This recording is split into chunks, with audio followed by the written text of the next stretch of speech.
News reporter network. आप देख रहे हैं न्यूज रिपोर्टर लाइव, सोच आपकी, आवाज हमारी। नमस्कार, आप देख रहे हैं न्यूज रिपोर्टर नेटवर्क और मैं हूं आपके साथ रिया कुमारी। खबरों की शुरुआत करते हैं, लेकिन एक नजर हेडलाइंस पर। जोशीमठ में होटलों का ध्वस्तीकरण जारी, पुनर्वास के लिए प्री फैब्रिकेट घर बनाने का काम भी जोरों पर। हल्द्वानी में सीएम पुष्कर सिंह धामी ने गोलापार में किया सीवरेज ट्रीटमेंट वेस्ट प्लांट का शुभारंभ। उत्तराखंड में पुरानी पेंशन बहाली के लिए सरकार पर दबाव बनाएंगे कर्मचारी, प्रदेश व्यापी आंदोलन की तैयारी। उत्तराखंड में पुलिस की सख्ती, गैंगस्टर एक्ट के 13 आरोपियों की 10 करोड़ की संपत्ति होगी जब्त।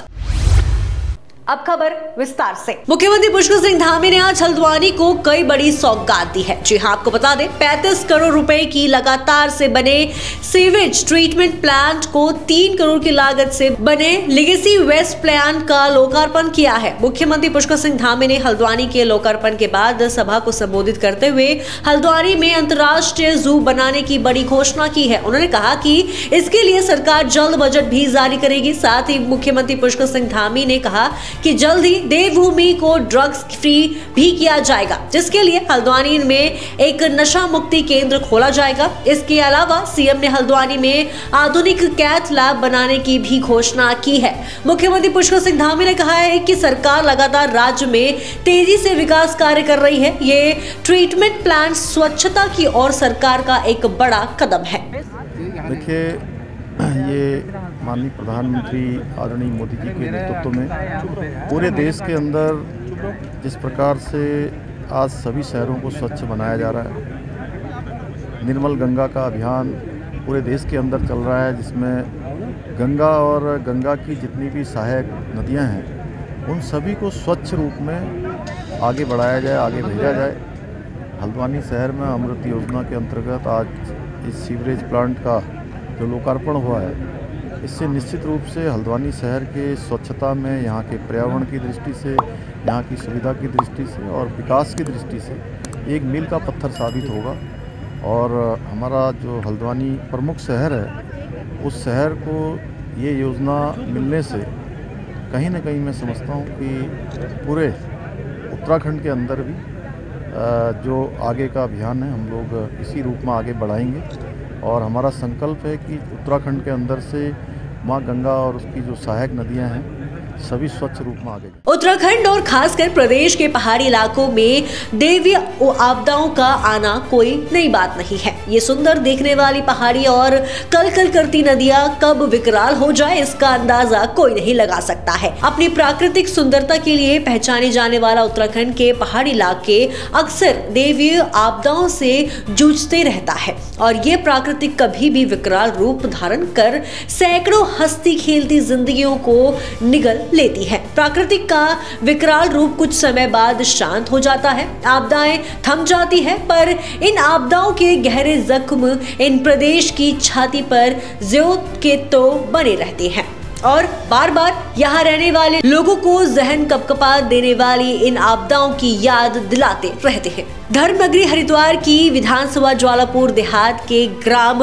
गढ़वीरपुर की सड़कें दिन प्रतिदिन खस्ताहाल होती जा रही हैं। जी आपको बता दें, गांव के कई क्षेत्र ऐसे भी हैं जहां पर सड़कों पर बड़े बड़े गड्ढे बन चुके हैं, जिसके चलते आए दिन कोई ना कोई दुर्घटना घटते जा रहा है। आपको इसमें यह भी बता दें कि साथ साथ जल भराव की समस्या भी हो रही है, मगर इसके बावजूद भी इन सड़कों की मरम्मत करने का प्रयास नहीं किया जा रहा है। सड़कों की बदतर स्थिति को लेकर जहां स्थानीय लोगों को खासी दिक्कतों का सामना करना पड़ रहा है, तो वहीं जिम्मेदार विभाग और जनप्रतिनिधि इसे कोई बड़ी समस्या नहीं मान रहा है। मेरा नाम शिवम शर्मा है जी, गढ़वीरपुर है जी। हमारी पंचपोरी है, काफी बड़ा वोट बैंक होता है। ये सभी जी बहुत बड़ी समस्या। अभी आप देख लो कितना पानी चल रहा और आम आदमी को ये नहीं पता कि पानी के अंदर कितना गहरा गड्ढा, जिसके कारण बाइक वाले भी गिर जा, कई बार बच्चे भी गिर चुके, पैदल स्कूल के बच्चे जा रहे, उनकी जो ड्रेस गंदी होगी, बहुत समस्या है जी। करबला पर रोज शाम को कुछ व्यक्ति ऐसे हैं जो जियारत करने के लिए जा रहे, अपने खुदा को याद करने के लिए जा रहे। वो बेचारे आए घर से अच्छे कपड़े पहन कर और अपना यहाँ पर गिर गुर को ऐसे ही हो गए। फिर वापस जा रहे। कितनी समस्या है, बहुत समस्या है ये, बहुत बड़ी। देखो जी, आप आए, आपका बहुत बहुत आभार हो सका आपके माध्यम से ये बात उन तक पहुँचे, नहीं तो अभी तक मैंने किसी को देखा नहीं। लेकिन समस्या तो है ही, उन्हें आकर देखना चाहिए, इधर को गुजरना चाहिए कभी हमारे विधायक जी को, जो जिन्हें अब हमने चुना, जिसने भी चुना हमने भी दिया वोट, सभी ने वोट दिए। अभी तो मांग ये है कि इस पर अच्छी सी एक या तो इंटरलॉकिंग की टाइल की लग जा सड़क, क्योंकि ये तो रास्ता इधर धनौरी भी जा रहा बाजार में, धनौरी सहारनपुर और अगर रोड की कहाँ तक जा रहा है, ये रास्ता बहुत जा रहा। इधर किसानों का भी काम है हमारे, मेरी इधर से सामने से कार आ रही, उसे बचाने के चक्कर में मेरी गन्ने की ट्राली पलट गई। यहाँ 3-4 घंटे समस्या रही, कोई उसमें बड़ी दुर्घटना भी हो सकती, कोई बराबर में होता उसके ऊपर गन्ने की ट्राली पलट जाती तो कितना बड़ा हादसा हो जाता ना, बहुत बड़ा हादसा। अभी लोग बाग बेचारे पैदल पे भी देखो कैसे जाते हो, तो इधर उधर गाड़ी ऐसा कर कर के जा रहे, तो ये समस्या सबके लिए। और ये पंचपुरी हमारा सबसे बड़ा वोट बैंक है जी, निर्णायक भूमिका निभाता है ये गांव। उम्मीद करते हैं कि जल्द हम तो देखो अनुरोध करते हैं रवि बहादुर जी से कि इसका थोड़ा संज्ञान लिया जाए, क्योंकि हालत कुछ तो एक तो ये है कि थोड़ा बहुत चलो चल जाती है, लेकिन ये तो बिल्कुल ही चलने लायक है ही नहीं किसी भी हालत में। शहरी विकास मंत्री डॉक्टर प्रेमचंद अग्रवाल ने देहरादून स्मार्ट सिटी परियोजना के अंतर्गत संचालित फसल योजना के तहत दर्शनी गेट से होते हुए घंटा घर तक निरीक्षण किया। साथ ही इस दौरान मंत्री ने निर्माण कार्य की गुणवत्ता पर नाराजगी व्यक्त की है और कई आवश्यक निर्देश भी दिए हैं। आइडिया नीचे कर लो, आइडिया ऊपर करो, ऑडियो वाली जो फसाद का कार्य था उसको मैंने किया है।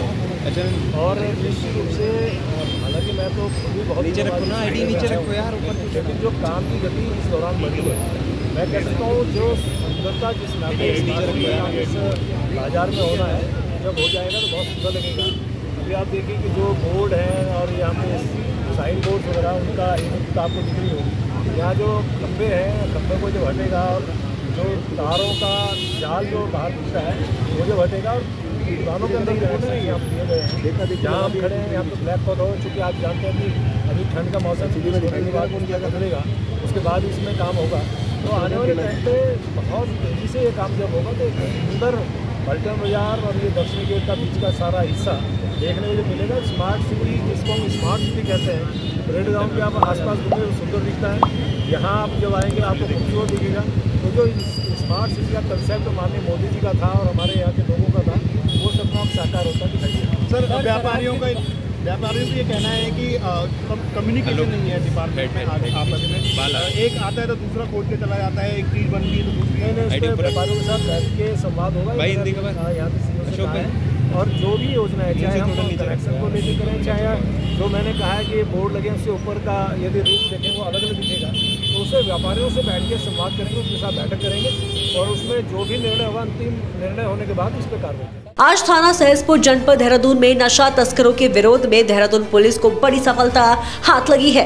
2 अभियुक्तों, एक महिला और एक पुरुष को 510 ग्राम अवैध स्मैक के साथ थाना सहसपुर पुलिस ने गिरफ्तार कर लिया गया है। सहसपुर थाना क्षेत्र में एक दंपति पकड़े गए हैं। ये अशरफ और शाबदा, ये मिर्ज़ापुर सहारनपुर के रहने वाले हैं। इनकी और जब ये कल आ रहे थे क्षेत्र से अपने वहाँ धारा रेड के माध्यम से, जब इधर हमारे क्षेत्र में आ रहे थे तो धर्मावाला तिमली जगह पड़ता है एक, धर्मावाला के क्षेत्र में, वहाँ पर इनको इंटरसेप्ट किया गया। तो इंटरसेप्ट करने पर जो है इनकी पोजीशन में 510 ग्राम स्मैक, जिसका अंतर्राष्ट्रीय मार्केट में 51 लाख की कीमत की है, वो बरामद किया गया है। इनका आपराधिक इतिहास पूर्व का भी है।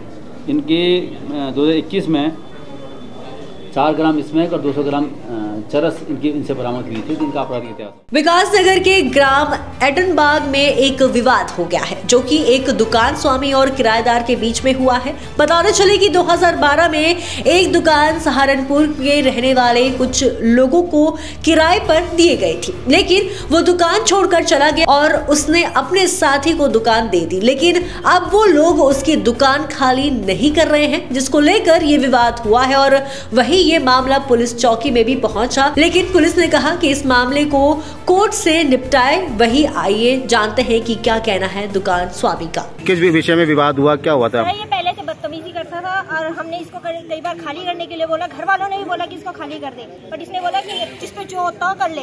दुकान किसके नाम, एक मिनट, दुकान किसके नाम है ये? पापा जी के नाम है। अच्छा, आपने कब दी थी इसको दुकान? 2012 में। अच्छा, फिर क्या हुआ? इससे पहले भी 1 साल के लिए किसी और के नाम पर एग्रीमेंट था। इसने बोला कि उन्होंने इसको छोड़कर चले गए थे कि ये कर लेगा। हमने सोचा हम भाई बदली में रह गए कि हाँ ये कर लेगा, बट इसने ये तो सिर पे ही चढ़ कर बैठे। आपने लिखा पढ़ी करवाई थी पहले जब दुकान दी थी? 1 साल का एग्रीमेंट होता है, 1 साल का, उसके बाद नहीं करवाया हमने एग्रीमेंट कि इसने बोला मैं खुद खाली कर दूंगा। फिर अभी 3 साल पहले हमने इसको बोला कि खाली कर दे, क्योंकि मेरा छोटा भाई है वो बेरोजगार है, उसके लिए हमने ये खोलनी है दुकान। और क्या बोलते हैं, इसको बोला खाली कर दे कि कर दूंगा, यूँ बोला। उसके बाद इसने हमने खाली करने के लिए इसने स्टे ऑर्डर ले लिया उसके ऊपर। तो आज क्या विवाद हुआ आपका? हमने बोला इसे अभी इसने चौकी से 6 महीने का एग्रीमेंट करवाया था, और क्या बोलते हैं एग्रीमेंट में इसने बोला कि आज 7 तारीख है, आज खाली कर दूंगा। फिर हमने पुलिस वाले के पास गए, उन्होंने बोला कि भाई हम लोग कुछ नहीं करेंगे, कोर्ट से होगा जो भी होगा तुम्हारा। तो आज कोर्ट का आदेश लाया तो उसमें आपने दुकान आज खाली नहीं हुई है, अब क्या कहोगे आगे? सर हमें कुछ नहीं चाहिए, हमें हमारी दुकान खाली चाहिए बस। तो आज ये कोर्ट का आदेश लिया है, तो आप आज कोर्ट का आदेश लिया तो अब क्या करोगे इसमें? सर अब देखते हैं, अब अपने वकील से थोड़ा सा कंसर्न करेंगे, वरना हमने दुकान दी थी किराए में। किसको दी थी आपने? किराए में अफजल को किराए में दी थी। अच्छा। अफजल को भी नहीं दी थी, ये दूसरा था इकराम को किराए में दी थी। अच्छा, किस टाइम दी थी आपने? 2012 में। अच्छा, फिर क्या हुआ? फिर उसके बाद में ये 1 साल उसने करी, उसके बाद में वो छोड़ के ये उसको नौकर था, इसको छोड़ के वो चला गया।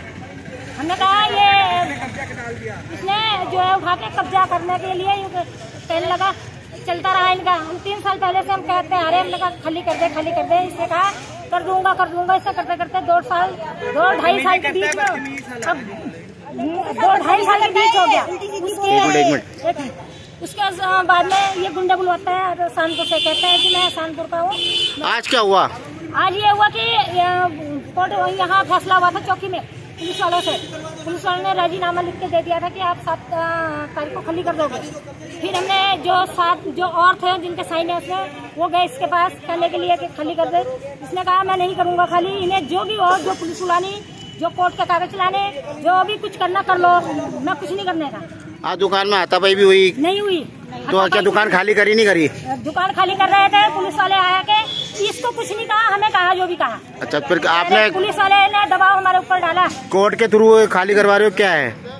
कोर्ट के पहले एक्सटे लगाया था, कोर्ट के थ्रू कुछ नहीं था, एक्सटे लगाया था, वो टूट चुका था। उसके बाद में अभी वकील आया, एडवांस मार्च तक का फिर लगवा के लाया, एडवांस लगाया। तो दुकान खाली नहीं हुई आपकी?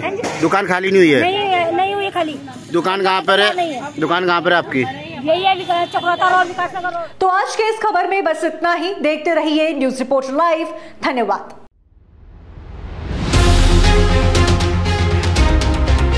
ये है न्यूज रिपोर्टर नेटवर्क। आप देख रहे हैं न्यूज रिपोर्टर लाइव। सोच आपकी, आवाज हमारी।